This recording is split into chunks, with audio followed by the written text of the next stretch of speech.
কখনো কখনো জীবন এমন জায়গায় নিয়ে যায় যেখানে আশা হারিয়ে যায় আর মনে হয় সবকিছু শেষ। চাচা, আপনি এত চুপচাপ হাঁটছেন যেন, মন খারাপ? হ্যাঁ বাবা, অনেক কষ্টে আছি। কাজ নেই, সংসার চালানো যাচ্ছে না। আল্লাহ কেন আমার দিকে তাকান না? চাচা, আল্লাহ কখনো তার বান্দাকে ভুলে যান না।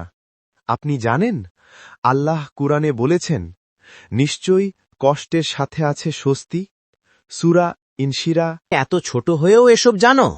আমার মা বলেন, যে মানুষ আল্লাহর ওপর ভরসা রাখে আল্লাহ তাকে কখনো দেন না। আপনি শুধু ধৈর্য ধরুন, নামাজ পড়ুন